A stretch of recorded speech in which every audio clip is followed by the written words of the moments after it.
Good evening. Welcome to the latest edition of Storm Report Live. I'm one of your co-hosts, Chris Sipperly. I'm also joined by my other co-host, Adam Samaroff, who is a co-host extraordinaire based on his description on the bottom, which is also true. He is tonight. So I'm going to use the stage name only because I want him to kind of, let people know who he is. So tonight's guest is East Coast Locker Room Live. So with that, man, I want to take the opportunity for you to introduce yourself. Thank you, Chris, Adam. My name's Kev. One half of the East Coast Locker Room Live. We are a players podcast where we try to give the players a place where they can be themselves.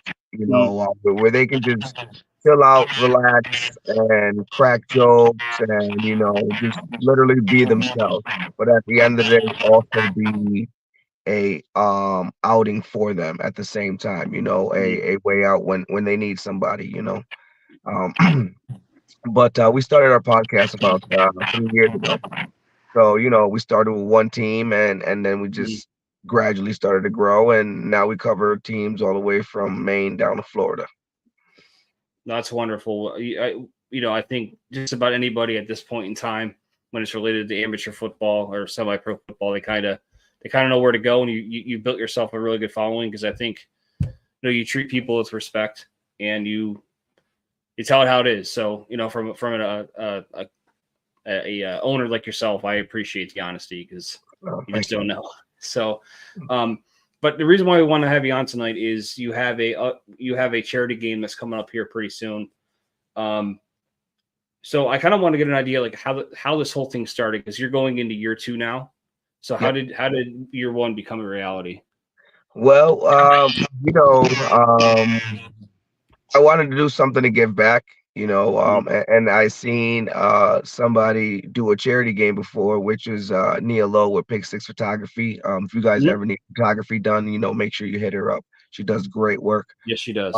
But I seen her do a charity game, and I wanted to do one also. So that's when I decided I wanted to do a autism awareness charity game. And the reason I went with autism was because I have a 7-year-old autistic son. But it got so big, and I wanted to do like a double cause. Because that same year, we had a couple brothers, take their lives, from mental health. So we wanted to do something for men's mental health also at the same time. And we've got a really big following through it, and a lot of guys wanted to participate. So we ended up doing 2 separate teams, mental health and autism. And the guys were all the way from Vermont, New York, New Jersey, Massachusetts, Connecticut. Everybody came together. Teams that will be knuckle to knuckle, head to head against each other in the regular season were there together for a great cause. The one bad thing that happened there was the monsooning. Yeah. We got torrential rains the whole time, but you know what? These guys went out there and they still had a blast. We raised some good money for the causes. Family was out there with us, so shout out to the families that stuck it out with us in the rain, because we know that's usually a hard point, when the weather gets bad, but they stuck it out for the cause. So we definitely thank everybody for that. No, it seemed to be very, very well received. Adam, did you have anything you want to add to that? No, I think that, we have these things like the autism, and there's lots of different charities for that. I think that the men's mental health one is so important, because we've got guys playing, we got 18-year-old guys, we got 40-year-old guys, we got, guys that are, work as teachers or, those kind of, white collar job, but we have a lot of guys that are blue collar guys. So we have such a mix of people that play, amateur football. And I think that gets lost sometimes, in terms of, guys are told like, you just got to suck it up and deal. And it shouldn't be that way. So any kind of awareness for that, I think is a big thing. Absolutely, and that's what we wanted to show. We wanted to show that, to show these guys that there is another outing. there is help out there, but like you said, we were born in an era where men used to have to hide their feelings, and Mhm, you know what, you're not manly enough if you speak about it, just mhm. like you say, suck it up and keep going, but it's time to change that stigma. It's time to change it and let these guys know, like, no, it's okay to have feelings. It's okay to be a man and have to cry. It's okay to be a man and ask for help when you need it. It's that's what we are. We're human. We're not a robot. We have Yep. feelings also. So again, this is a big thing for us.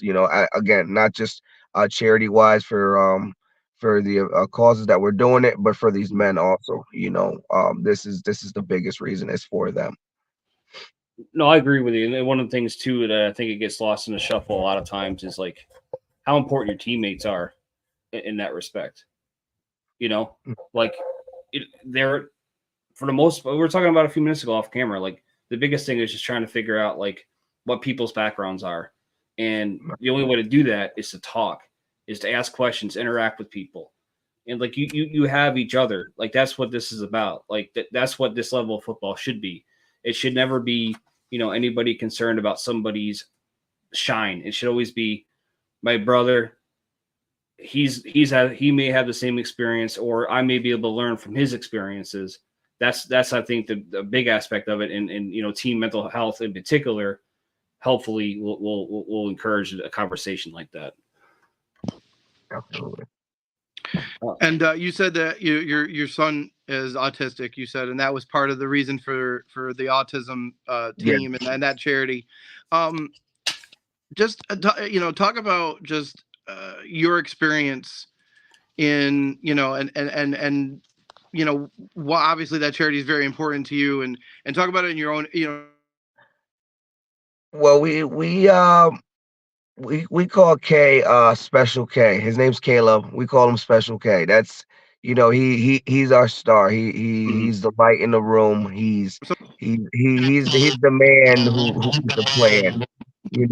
At the age of 7, he has only the capacity of a 4-year-old. His mind only speaks or functions at the mind of a 4-year mhm. old, but his reading is at the age of an 8th grader.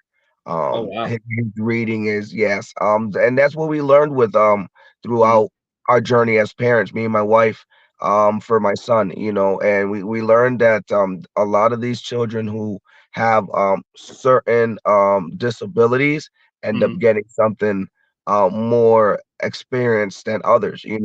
So Caleb is one of the biggest ones, that he is a avid reader.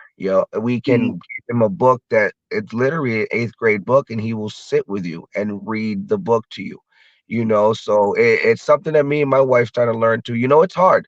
So to anybody out there telling you raising an autistic kid is easy, that's bullshit. Don't listen to yeah. what the paper books tell you. Don't listen to none of that, because that's not what it's like.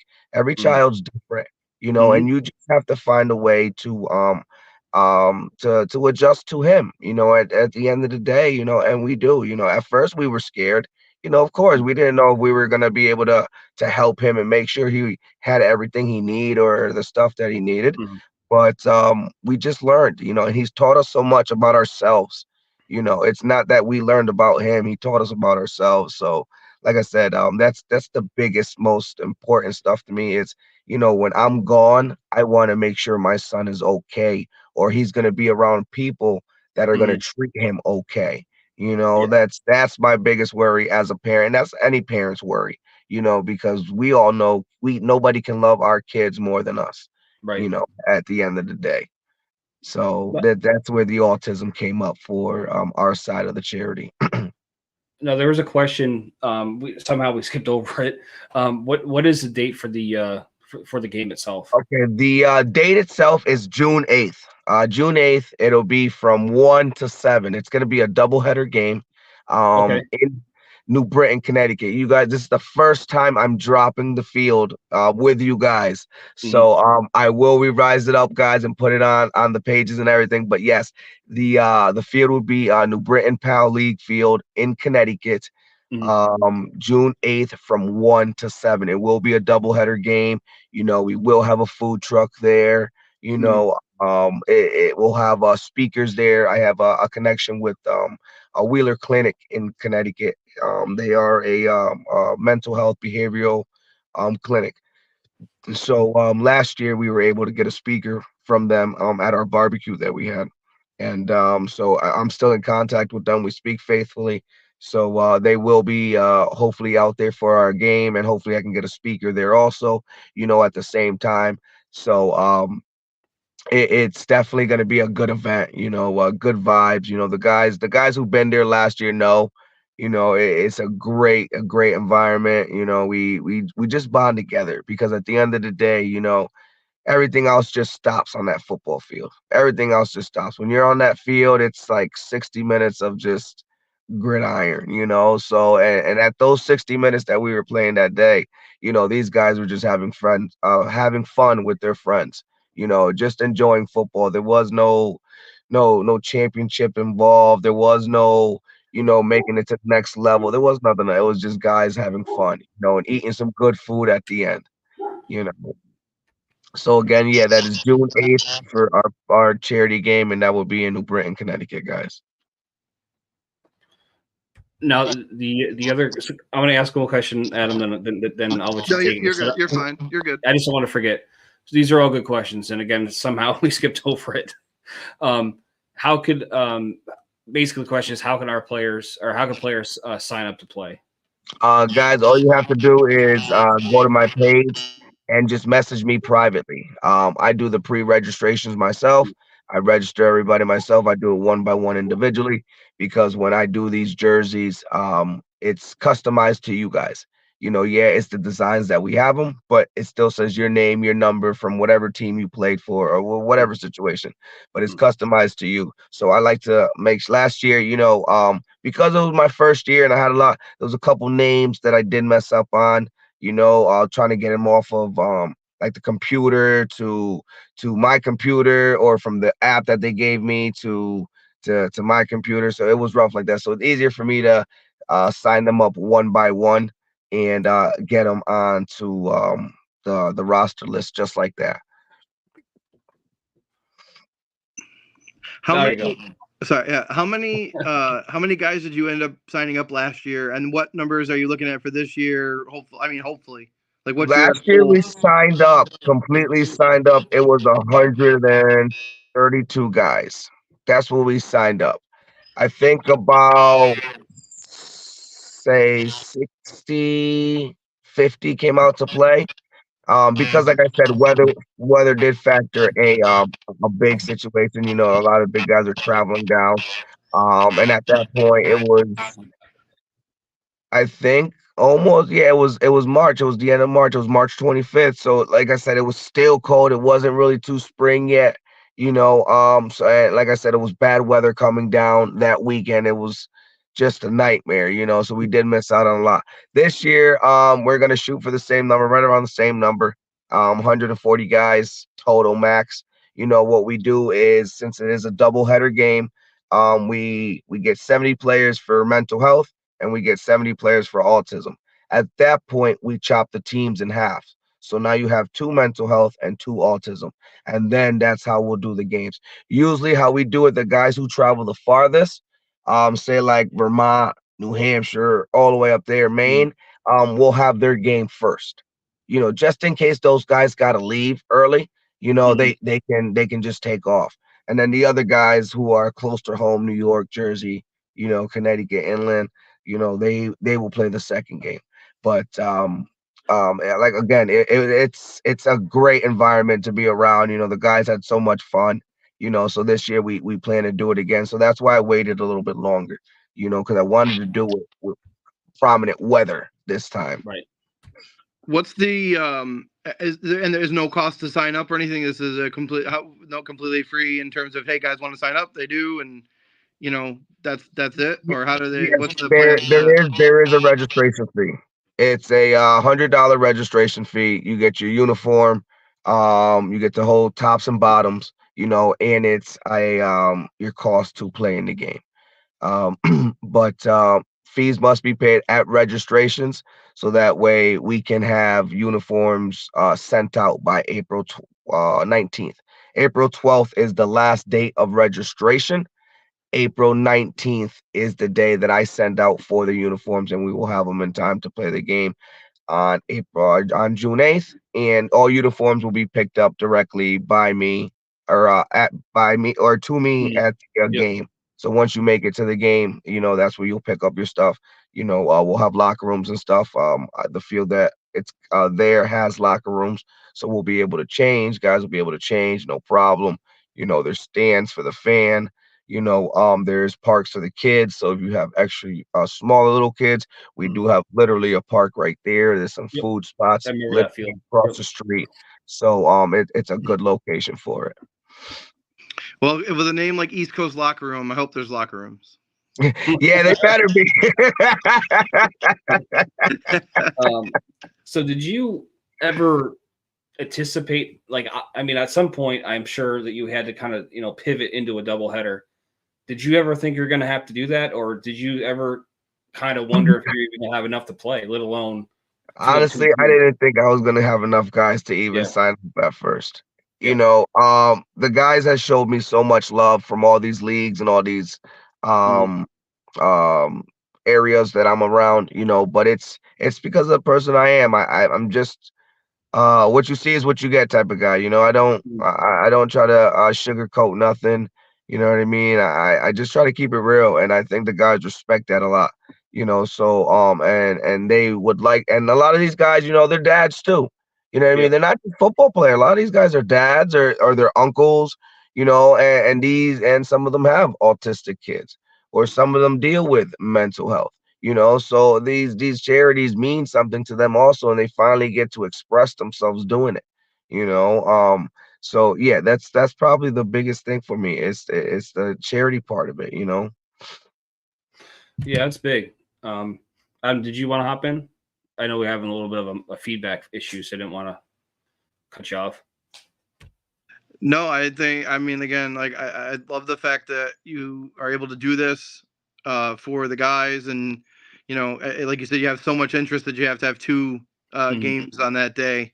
So I think on our end, we want to be able to promote that. June 8th, New Britain, Connecticut, and just get the word out there. And if guys want to sign up, find you you're on Facebook and different, all the different social medias and things, and to promote the hell out of it, because it's a really great cause. Both causes are very important. Appreciate it, Adam. Thank you. When is registration close, or is it just going to be once that Yes, no, threshold is reached? registration closed April 12th. April 12th, registrations close. Registrations are open now till April 12th. Okay. Well, I just want to ask just a few other questions that are kind of outside of this, and we'll kind of get to the end here. Only because, like, we talked about this a little bit off camera, but for you, what does amateur football mean to you? Like, what does it mean? See, to me, it's I really didn't know this world existed too much. Until I got brought into this world. The semi-pro world. I really didn't, amateur world, however you guys want to call it. Yep. I didn't know much about this until one of my best friends. He's been coaching for about 10 to 12 years in the semi-pro amateur, leagues. And he told me about it. He's like, hey, man, there's football. And I always loved football. At the end of the day, I always loved football. I'm a football fanatic. I'm a 49ers diehard fan. Everybody. It could be worse, trust me. Yeah. Especially being in New England. Yeah, oh yeah, exactly. But I'm a football fanatic, so getting into it and then being able to just build a brotherhood with the guys. Always something to do with the guys, hanging out. When we do our lives, they come in, they out hanging out with whatever they're doing. But it's a place where they can be, and that's what I like to do. I like to give them a place where they could be. So amateur football with me and them, it's just a good mix. It's a good. To me, it's just a good vibe overall. No, I think you're a good ambassador for it. There needs to be a certain kind of owner that kind of break the stigma of what this level can be sometimes, and we just got to figure out a way to bridge the gap and put good people in charge. That's the challenge. Like, nobody. I mean, running or owning these teams is not easy, and like you need help, and you can't act a certain way if you want things to be successful. That's just the way it That's is. the truth. So, That's the but truth. hey, man, with that, I really want to thank you for coming on. Hopefully this will kind of help. We don't need our help. I mean, shit, you killed it the last time, but we just want to be a positive thing in your quest to hopefully break some of the, some of the stigma in amateur football and really bring some people together. And as you mentioned before, there's guys, I didn't, I assumed this, but I didn't know it, but like how far away some of these guys come from. It's literally the entire New England plus New York. I mean, that's special. So you should be proud of what you've done, what you will continue to do. I appreciate it. I appreciate Chris, Adam. Thank you guys for having me. And listen, if you guys can make it down, we'd love to have you guys down there at the game. If you guys have some time and you guys can make it, we have an awesome taco truck that's going to be there. Great food. So again, thank you guys for having Oh, me absolutely. on, and we'll talk to you guys soon. All right, see you guys.